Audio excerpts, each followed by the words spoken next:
नमस्कार, मेरा नाम है मृत्युंजय और आप देख रहे हैं अमर उजाला। चाइना के पास ऐसा क्या है जिससे पूरी दुनिया को नुकसान हो सकता है, पूरी दुनिया की आर्थिक स्थिति डगमगा सकती है और भारत को तो बहुत ज्यादा नुकसान हो सकता है। क्या इसीलिए पीएम मोदी का भी दक्षिण अफ्रीका दौरा भी चल रहा है? आखिर ऐसा है क्या कि अचानक से विश्व में सारी परिस्थितियां बदलती नजर आ रही हैं, जियोपॉलिटिक्स बदलती नजर आ रही है, इकोनॉमी को लेकर खतरा बताया जा रहा है। मेरे साथ मौजूद है मेरे वरिष्ठ सहयोगी वरुण कुमार जी। वरुण जी, क्या हो रहा है अचानक से, क्यों ये बदलाव हो रहे हैं? पीएम मोदी का अचानक दक्षिण अफ्रीका दौरा होना, चीन के पास रेयर अर्थ की बात होना। देखिए, इसको हम वर्तमान के टॉपिक से इसको शुरू करते हैं और फिर इसकी गहराइयों में जाएंगे।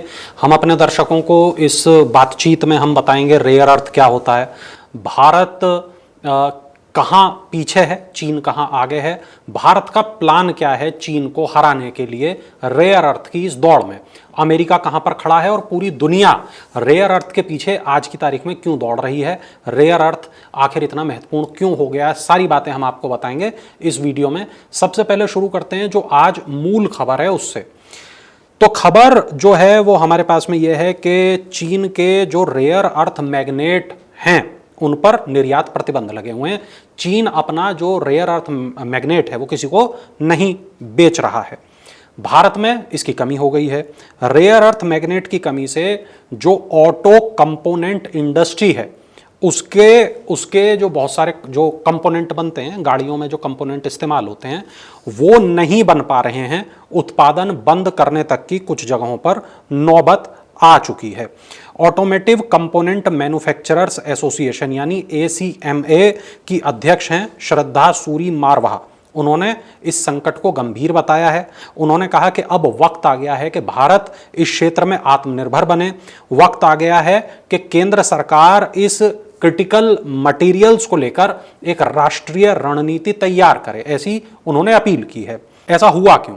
ऐसा हुआ इसलिए चीन ने 4 अप्रैल 2025 से रेयर अर्थ मिनरल और मैग्नेट के निर्यात पर विशेष लाइसेंस की अनिवार्यता को लागू कर दिया। यानी भारत के पास नहीं है। अगर आपको ये चाहिए तो आपको ये खास लाइसेंस लेना होगा। अब लाइसेंस नहीं है तो हम देंगे नहीं। चीन पूरी दुनिया में 90% से ज्यादा इस चीज की प्रोसेसिंग करता है। कौन सी चीज की? Rare earth mineral, rare earth magnet, इनकी प्रोसेसिंग करता है। अप्रैल के बाद से भारत को एक भी रेयर अर्थ मैग्नेट का निर्यात नहीं हुआ, आयात नहीं मिला। यानी कि वहां से आया ही नहीं तो भारत के पास आया ही नहीं। तो ACMA के जो महानिदेशक हैं विन्नी मेहता, उनका ये कहना है कि जो कंपनियां हैं जो ऑटो कंपोनेंट बनाती हैं उनके पास जो स्टॉक है वो बहुत कम बचा हुआ है और ये हमारी जो समस्या है ये उसका हल हम इसको नहीं कह सकते। श्रद्धा सूरी ने यह भी कहा कि इंडस्ट्री ने समाधान की दिशा में काम करना शुरू कर दिया। भारत के पास ये जो मैग्नेट्स हैं इसके भंडार तो बहुत सारे हैं, मौजूद हैं, लेकिन प्रोसेसिंग टेक्नोलॉजी जो है वो अभी उतनी मजबूत नहीं है। तो सरकार और इंडस्ट्री दोनों इस दिशा में एकमत होकर काम करें तो मुझे उम्मीद है कि भाई बहुत जल्द इसका परेशानी का सॉल्यूशन जो है वो निकल के आ जाएगा। उन्होंने ये भी कहा कि ये संकट हमारे लिए एक वेकअप कॉल है। अगर हमने ये सब चीज़ें शुरू नहीं की, अभी हमने बनाना इसको मैग्नेट को चालू नहीं किया, मिनरल को चालू नहीं किया, तो भविष्य में हमारे लिए बहुत दिक्कतें हो सकती हैं। एक बात यह कि जो भू राजनीतिक संकट हैं, यानी कि पूरी दुनिया में जिस तरीके के हालात हैं, हम देख रहे हैं कि इधर ईरान इजराइल आपस में आमने सामने हो गए, उधर हमने देखा कि रूस और यूक्रेन आमने सामने हो गए, तो इसकी वजह से लॉजिस्टिक की समस्याएं पैदा हो रही हैं, फ्रेट सेक्टर की समस्याएं पैदा हो रही हैं। फ्रेट का मतलब है जो आवागमन के दौरान जो किराया भाड़ा लगता है उसकी समस्याएं पैदा हो रही हैं। कई गलियारे बंद होने की बार बार बातें हो रही हैं कि ये वाला जल डमरू मध्य बंद हो जाएगा, वो वाला रास्ता बंद हो जाएगा, सुएज नहर का हम रास्ता बंद, वगैरह वगैरह।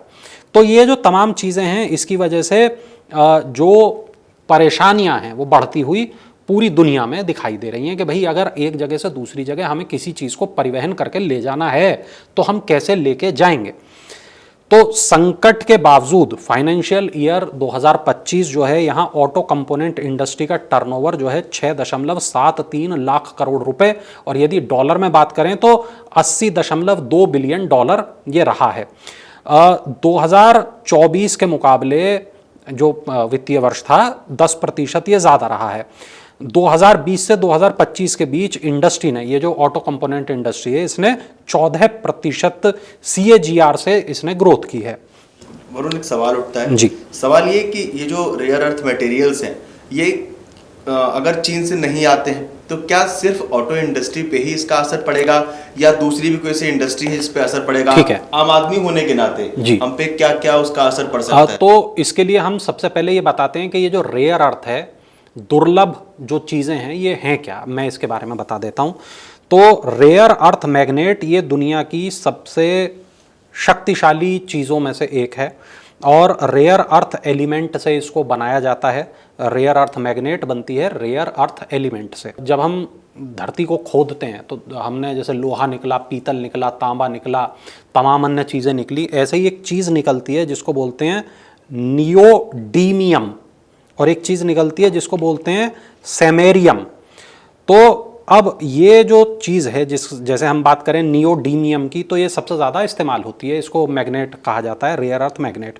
तो इसमें Nd प्लस आयरन यानी Fe और बैरॉन यानी B, इन तीन चीज़ों से मिलकर ये बनता है। ये बहुत मजबूत होते हैं लेकिन इसमें जंग नमी की वजह से लग जाती है।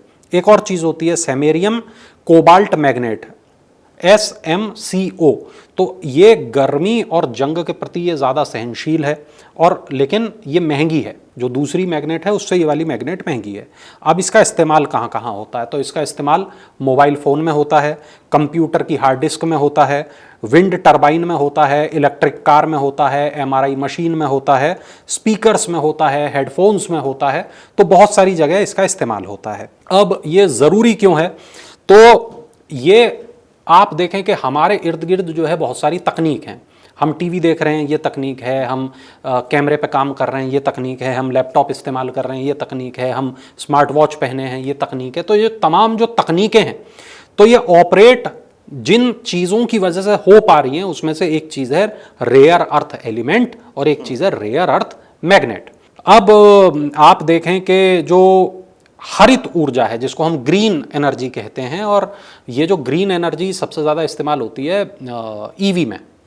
तो अगर हम ये सोचते हैं कि पेट्रोल डीजल की हम कमी करेंगे, ईवी गाड़ियों को बढ़ाएंगे और ईवी गाड़ियों का प्रोडक्शन होगा, ईवी गाड़ियां सस्ती होंगी, आम आदमी ईवी गाड़ियों में चलेगा, तो उसके लिए बहुत ज़रूरी है आपके पास होना चाहिए rare earth element, rare earth magnet. अब चीन की क्या भूमिका है इसमें? तो दुनिया का करीब जो 90% रेयर अर्थ एलिमेंट है, ये इनका उत्पादन चीन करता है। और इसकी वजह से समस्या ये हो गई है कि चीन पे पूरी दुनिया की निर्भरता हो गई है। अब होता क्या है, ये मांग और सप्लाई का बहुत आसान गेम है मृत्युंजय। जिस चीज़ की सप्लाई ज़्यादा होती है उस चीज़ की कीमत कम होती है, और जिस चीज़ की सप्लाई कम होती है उस चीज़ की कीमत ज़्यादा होती है। तो यहाँ बहुत आसानी से देखा जा सकता है कि भैया यहाँ पर जो सप्लाई है वो बहुत कम है, वो सप्लाई केवल एक ही देश से हो रही है, तो इस वजह से उस देश की यानी चीन की मोनोपोली हो गई है, एकाधिकार हो गया है। और एक बात ये कि यहाँ पर जो ये वस्तु है ये बहुत महंगी हो गई है क्योंकि ये कम मात्रा में है। अब देखिए, अब यहाँ पर जो रिपोर्ट्स हैं मीडिया की वो ये बताती हैं कि देश के जितने भी टॉप इलेक्ट्रिक टू व्हीलर कंपनियां हैं, चाहे उसमें बजाज हो, चाहे उसमें एथर एनर्जी हो, TVS हो, ये प्रोडक्शन कम करने पे विचार कर रही हैं क्योंकि इनके पास पीछे से वो स्टॉक है ही नहीं। दूसरी बात ये कि जो ईवी के लिए है, ईवी के लिए ये बहुत ज़रूरी है, जैसा मैंने अभी बताया आपको। ओला इलेक्ट्रिक है क्योंकि ओला इलेक्ट्रिक एक बहुत मजबूत ब्रांड हाल फिलहाल के दिनों में भारत में बन के उभरा है। टू व्हीलर्स पे स्टार्टिंग में जी उसने, लेकिन इनके प्रोडक्शन पर फिलहाल कोई असर नहीं है क्योंकि इनके पास अगले 5-6 महीने के लिए स्टॉक है। अब क्या है कि सरकार हमारी क्या कर रही है? सरकार कई मोर्चों पर काम कर रही है। एक सवाल है जी, पहले अगर हम यहाँ पे आते हैं, बिल्कुल। सवाल ये कि जिस तरह से चाइना को जाना जाता है अपनी कूटनीति के लिए, पूरे दुनिया के लिए जिस तरह से चाइना का व्यवहार रहता है, खास तौर पर भारत के लिए अगर हम चाइना की बात करते हैं तो पाकिस्तान भी आता है, पाकिस्तान चाइना दोस्त हैं, और फिर भारत यहाँ पे अकेला फंस रहा है। किस तरह से ये भारत को एक परेशान करने की चीज़ कही जाए, निर्यात रोकना, या फिर ये कहा जाए कि एक आर्थिक रूप से भारत पे ये हमला है? देखिए, केवल भारत ही पे नहीं, मैं कहूँगा कि ये पूरी दुनिया पर ये दिखाने का चीन का प्रयास है कि इस मामले में हम नंबर 1 हैं। देखिए, चीन हमेशा इस बात को मानता आया है कि उसके साथ वक्त ने, इतिहास लिखने वालों ने भेदभाव किया है, नाइंसाफी की है। उसका मानना हमेशा से ये है कि हम हमेशा से महान थे, हम रशिया, अमेरिका के तुलना में हम लोग, हमारा इतिहास पुराना है, हम ज़्यादा पुराने हैं, हम महान हैं, वगैरह वगैरह। तो चीन के साथ ये जो संकट है ये हमेशा से रहा है। चीन अपनी एकाधिकार को दिखाना चाहता है, अपने प्रभुत्व को दिखाना चाहता है, और चीन ये मानता है कि मैं इस चीज़ में नंबर 1 हूँ। और ऐसा सिर्फ वो एक चीज़ में नहीं कर रहा। आप गौर करें, उसने कभी वो अमेरिका के ये चांद के ऐसे हिस्से पर अपना यान उतारता है जिसको बहुत कठिन माना जाता है, कभी वो आर्टिफिशियल मून बनाता है, कभी वो दुनिया के सबसे बड़े डैम बनाता है, और ऐसा वो बार बार करता है। और उसे पता है कि पूरी दुनिया में इस तरह की खबरें मेरे बारे में छपेंगी। ऐसा वो इसलिए, बिल्कुल, कि मैं ये कर सकता था, मैं ये कर सकता हूं। हमारे पास वो तकनीक है, हमारे पास वो मैन पावर है, हमारे पास वो टेक्नोलॉजी है, हमारे पास वो आइडिया है, हमारे पास वैसे इंजीनियर हैं। अब आप गौर करें, थोड़े वक्त पहले की बात है जब चीन ने ये दिखाया कि हम बहुत छोटे परमाणु बम बना सकते हैं, वो केवल एक पर्टिकुलर हिस्से में तबाही करेंगे, इससे ज्यादा तबाही नहीं करेंगे, इसको हम इस तरह इस्तेमाल कर सकते। तो काफी कुछ चीन ने किया, और बार बार उसने ये दिखाने की कोशिश की कि हमने जो किया, हमने अमेरिका से बेहतर किया, हमने वो रशिया से बेहतर किया, बाकी दुनिया में जो महाशक्तियां मानी जाती हैं हमने उनसे बेहतर किया, और हम इस मामले में नंबर 1 है। हमारा आप संस्कृति देख लें, हमारे आप इतिहास देख लें, हमारा आप कल्चर देख लें, हमारा आप स्पेस टेक्नोलॉजी देख लें, हमारी आप वार टेक्नोलॉजी देख लें, हम हर चीज़ में पूरी दुनिया से, बिल्कुल बिल्कुल। और ऐसा उनके नेता 2 वजह से करते हैं।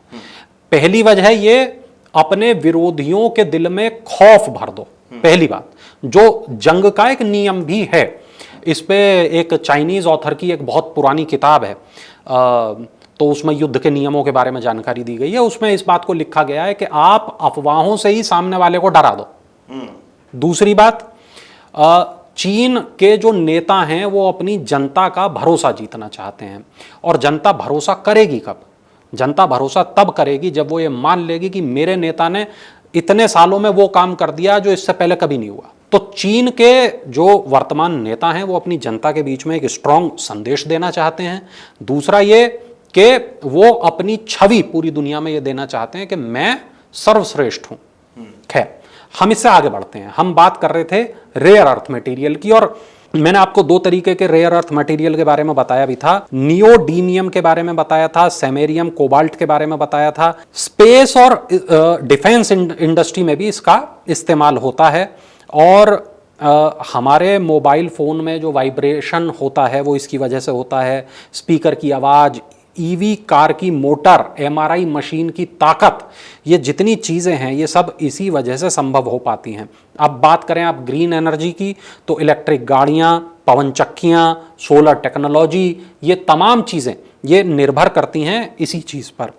अब हम, जैसे मैंने आपको बताया कि चीन ने इस बात को बहुत पहले समझ लिया था। 1980 का वो दशक था जब चीन ने इस बात को समझ लिया था कि रेयर अर्थ मटेरियल की ज़रूरत पूरी दुनिया को है, और रेयर अर्थ मटेरियल अभी कोई बना नहीं रहा, और मैं क्यों ना ऐसा करूं कि मैं बनाऊं, और भविष्य की टेक्नोलॉजी इस पर निर्भर करेगी। उन्होंने भारी निवेश किया, रिफाइनिंग टेक्नोलॉजी बनाई, और उस पूरी टेक्नोलॉजी को पूरी दुनिया के साथ साझा नहीं किया, क्योंकि हमने देखा है कि वो डेटा तो कभी भी बांटता नहीं है। अब पूरी दुनिया समझता है, बिल्कुल पूरी दुनिया उसके ऊपर डिपेंड होती चली गई। अब हालात बदल गए। अब अमेरिका को समझ आ गया कि रेयर अर्थ मटेरियल के बिना भविष्य की दुनिया संभव नहीं है। तो अमेरिका बहुत बड़ा देश है, अमेरिका के पास जमीन की कोई कमी नहीं है, और मुझे लगता नहीं है कि संसाधनों की भी कमी है या टेक्नोलॉजी की भी कमी है। तो वो अपने यहाँ उस चीज को ढूंढेगा, ढूंढ रहा है। यूरोप भी ये काम कर रहा है, भारत भी ये काम कर रहा है। अब इस सब के बीच एक महाद्वीप है जिसको हम ये मानते हैं कि वहां दुनिया के rarest of the rare material हो सकते हैं।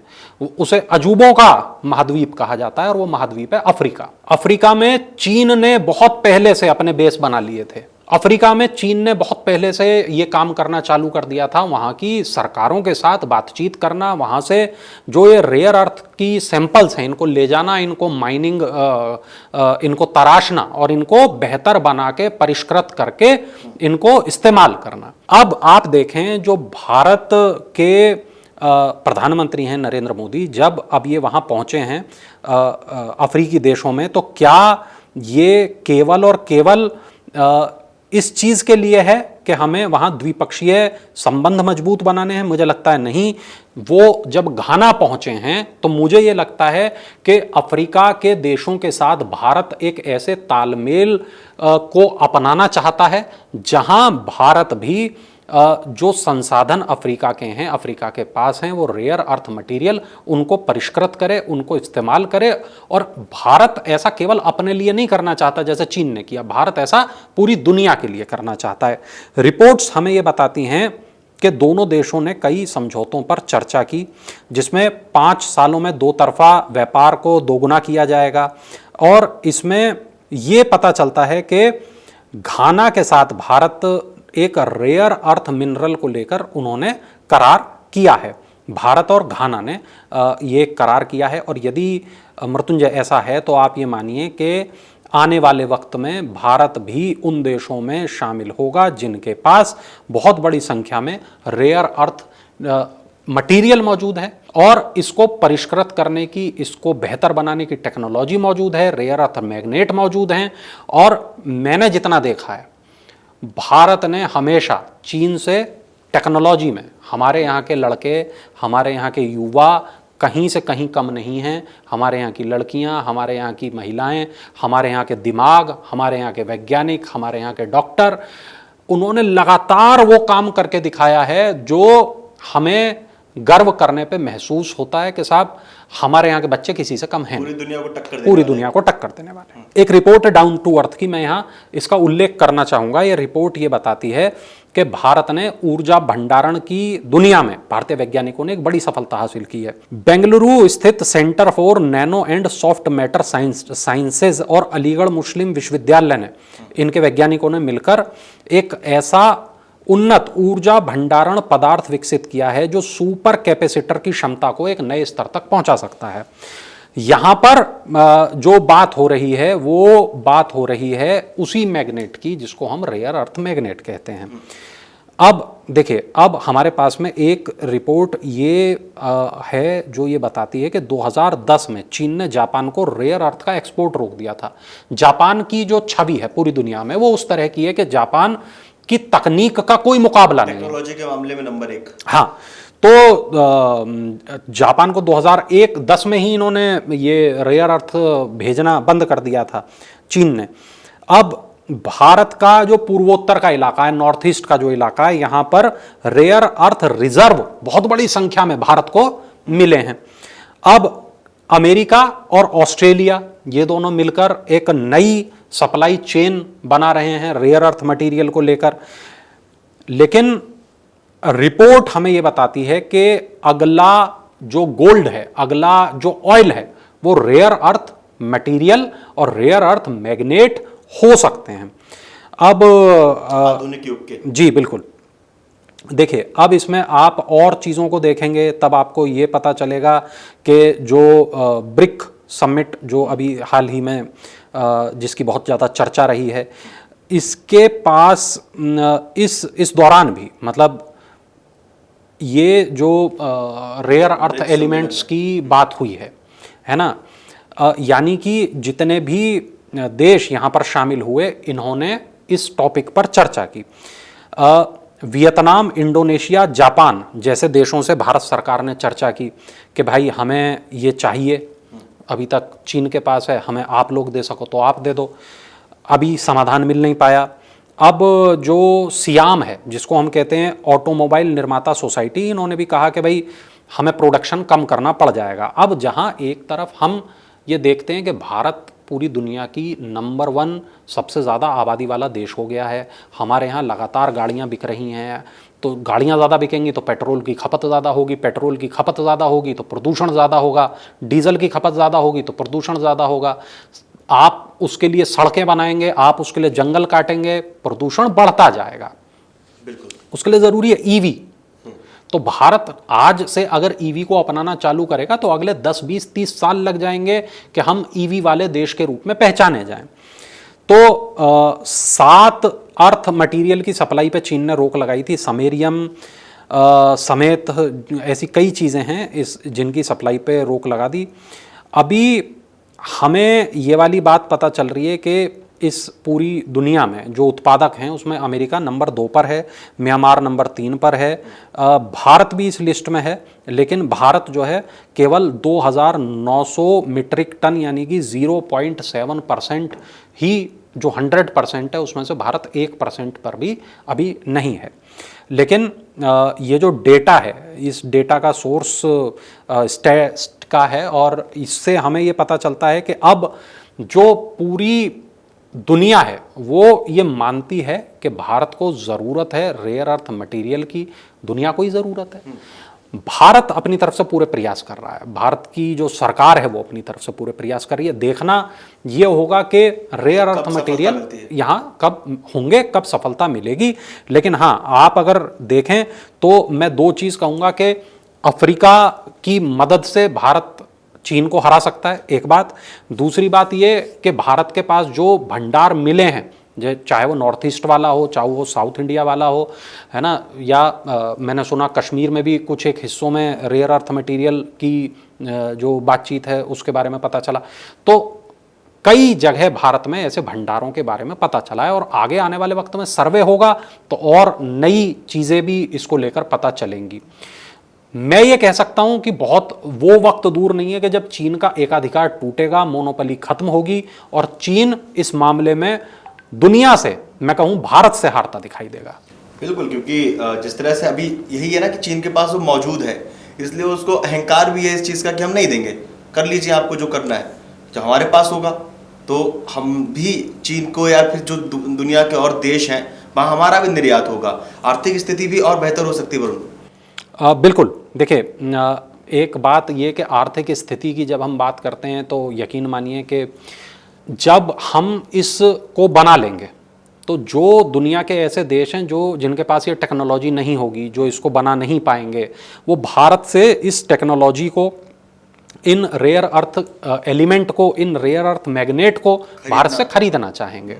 क्योंकि इसको अगर मान लीजिए उनके पास उसका भंडारण है भी, अगर उनके पास, तो वो उसको परिष्कृत कैसे करेंगे, उसको रिफाइन कैसे करेंगे, उसको बेहतर कैसे बनाएंगे, उनको इस्तेमाल में कैसे लाएंगे। ये जो ज्ञान है, ये जो टेक्नोलॉजी है, ये जो करने की क्षमता है, क्या उन छोटे देशों के पास होगी? नहीं होगी। तो भारत, मुझे लगता है कि यहाँ पर मदद करेगा और मुझे लगता है कि भारत की आर्थिक स्थिति को भी इस चीज़ से फायदा होगा। दूसरी बात, ऐसे बहुत से देश होते हैं कि जिनके पास पैसा होता है, वो देश अमीर होते हैं, लेकिन उनके पास वो अपने मैन पावर को दूसरे कामों में लगाना चाहते हैं, वो इस तरह के कामों में इन्वॉल्व नहीं होना चाहते। आप देखिए कि अमेरिका भी काफ़ी वक्त तक इसी तरीके की सोच के साथ चलता रहा। ऐसा कहते हैं कि दुनिया में सबसे ज़्यादा जो तेल का भंडार है वो अमेरिका के पास है, लेकिन उसके बाद भी तेल अमेरिका खरीदता है, उत्पादन कम करता है। तो ऐसे बहुत से देश हो सकते हैं जो भारत से इस चीज़ को खरीदें और अपना उत्पादन कम करें, तब ऐसे में भी भारत की आर्थिक स्थिति को फ़ायदा होगा। और यदि एक पूरी की पूरी इंडस्ट्री यदि इस चीज़ की आती है हमारे सामने, तो हम देखेंगे कि हम न केवल इस मटेरियल को बेचेंगे, बल्कि इस मटेरियल से बनने वाली जो चीज़ें हैं उनको भी हम बेच पाएंगे, चाहे वो MRI मशीन हो, चाहे वो EV हो, चाहे वो अन्य टेक्नोलॉजी हो, स्पेस टेक्नोलॉजी की हम बात करें मृत्युंजय, मुझे लगता है कि काफ़ी कुछ हो सकता है कि हम दुनिया को दें और वहाँ से हमें आर्थिक मुनाफा हो। चलिए वरुण, बहुत बहुत धन्यवाद आपका ये सारी जानकारी हम तक पहुँचाने के लिए। आप लोगों को क्या लगता है, रेयर अर्थ मटेरियल्स पे आप लोग क्या सोचते हैं, आपका क्या कहना है? भारत कब तक इसे डेवलप कर सकता है? चाइना ने जो निर्यात बंद किया है उस पर आप क्या कहना चाहते हैं? PM मोदी की अफ्रीका में जो यात्रा है, जो दौरा रहा है, उस पर आप क्या कहना चाहते हैं? हमें कमेंट करके जरूर बताएं और देश और दुनिया की तमाम सभी बड़ी खबरें जानने के लिए देखते रहिए अमर उजाला। अगर आप ये वीडियो YouTube पर देख रहे हैं तो हमारे चैनल को सब्सक्राइब करें और बेल आइकन को दबाना ना भूलें। अगर आप Facebook पर ये वीडियो देख रहे हैं तो हमारे पेज को लाइक करें।